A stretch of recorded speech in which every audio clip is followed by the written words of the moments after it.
Hello guys, അപ്പോൾ പിന്നെ നമ്മുടെ വീട്ടിലെ പൂച്ചകൾ കേക്കും ബാക്കിയുള്ള സാധനങ്ങളൊക്കെ തിന്നുന്നതാണ് കേട്ടോ ഗൈസ്. ഈ ബിസ്ക്കറ്റ് പഴമൊക്കെ തിന്നുന്നതാണ്. ഇപ്പം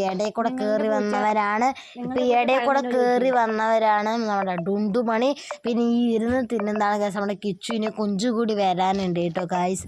എന്തായാലും ഇവരൊക്കെ പൊളിയാണ്. നിങ്ങളുടെ വീട്ടിലെ പൂച്ചൻ്റെ പേരെന്താന്നൊക്കെ, പഴം തിന്നുമെന്നൊക്കെ ഒന്ന് കമൻറ്റ് ചെയ്തേക്കാം കേട്ടോ ഗൈസ്. ഞങ്ങളുടെ വീട്ടിലെ പൂച്ച എന്ത് കൊടുത്താലും ആക്രാന്തം മെഴുകിയത് ഇതേപോലെ തിന്നും കേട്ടോ ഗൈസ്.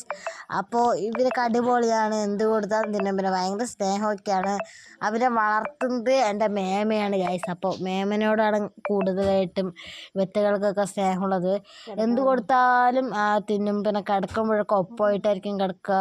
പിന്നെ ഇവർക്ക് നല്ല വൃത്തിയാണ്. പുറത്തേക്ക് അധികമൊന്നും നമ്മൾ വിടാറില്ല. കാരണം ബാക്കിയുള്ള പൂച്ചകളൊക്കെ എന്തെങ്കിലും ചെയ്യും പറഞ്ഞിട്ട് പുറത്തേക്കൊന്നും ആൾക്കാർക്ക് 3 തലയാണ് വേണം കേട്ടോ ഗൈസ് കിടക്കണമെങ്കിൽ. കാരണം അവർ അങ്ങനെ ശീലിച്ചു പോയി. നമ്മൾ ചെറുപ്പം തൊട്ടേ അവിടെ നിന്ന് മറ്റേ വീട് നിന്ന് കിട്ടിയപ്പോൾ അവിടെ നിന്ന് കൊണ്ടുവന്നതാണ്, പ്രസവിച്ചിട്ട് കിട്ടിയതാണ്. അവിടെ കൊണ്ടുവന്നതാണ്. നമ്മുടെ ഡുണ്ടുമണിയാണെങ്കിൽ ഇത് ഗൈസ് പഴം നിന്നുകൊണ്ടിരിക്കുന്നുണ്ട്, കണ്ടില്ലേ?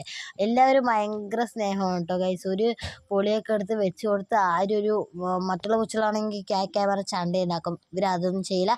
അപ്പോൾ ഗൈസ്, അപ്പോൾ അത്രയുള്ള വീഡിയോ ഇഷ്ടപ്പെട്ട ലൈക്ക് ചെയ്യുക, ഷെയർ ചെയ്യുക, സബ്സ്ക്രൈബ് ചെയ്യുക. അപ്പോൾ ബൈ.